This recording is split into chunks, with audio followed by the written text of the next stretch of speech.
And what a show we've got for you this week. That's absolutely right. Another controversial conservative visits London. And men around the world grow their mustaches to fight cancer. But first, we have a story on the two young Londoners who proposed federal legislation to ban non-biodegradable plastic bags. They spoke to our own Gian Verano.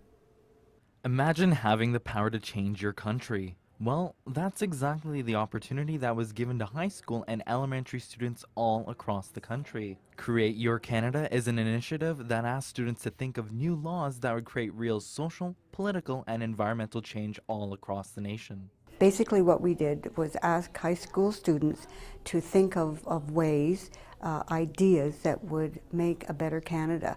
And they would submit those ideas and we would create a private member's bill and I would introduce it into the House of Commons.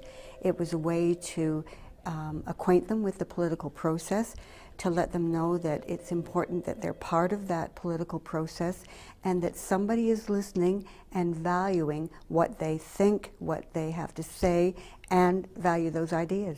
Hundreds of students from across the country participated. Here in London, two young girls won for their idea to ban the use of non-biodegradable plastic bags, something they say should have happened long ago. Plastic bags are a lot more harmful than I thought they were before.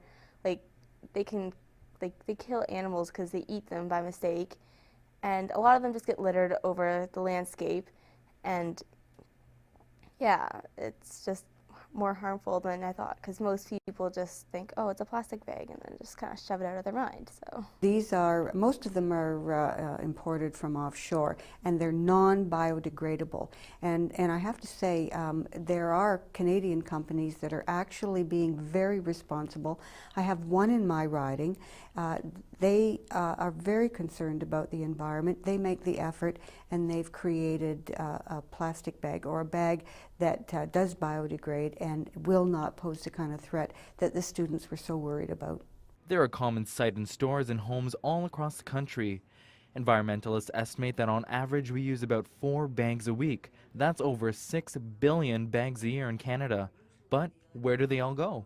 There's 55 million bags a week being used in Canada, and that less than 1% of each bag gets recycled. At first, the girls didn't know much about the topic, but the more research they did, the more they learned just how dangerous these kinds of plastic bags are.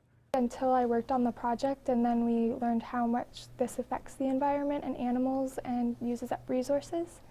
So then we became more aware of these problems. And it's that awareness, the girls says, gives young people the power to effect real change in their community. They're the next generation, and if they make mistakes in the future, then it's going to get a lot worse, and we have to make them aware now. Otherwise, things might not happen in the future to make it better. The bill that was proposed by Miranda and Hannah started out as an assignment for their civics class. Their teacher, Laura Medema, has been teaching for 7 years, but says she never gets tired of helping a younger generation create a better world for themselves. It's important for young people to get involved in politics because they are our future, and it's important for them to get involved at a young age so that they don't become apathetic in the later parts of their life, as we sometimes see in elections and other political processes. So far, the bill has already gone through its first reading in Parliament. It still has to go through 2 more readings and get royal assent before it becomes law. But if this contest has taught the girls one thing, it's that anybody at any age can make their country a better place. We are the next generation, and we need to have a say too in our society, so that way we can know what we want to do when we're older. The Create Your Canada contest handles all sorts of issues, not just environmental ones. And next year, it's going to be extended to colleges and universities as well. If you know anyone that would like to get involved, they can visit www.createyourcanada.ca. For London Under 30, I'm Gian Verano.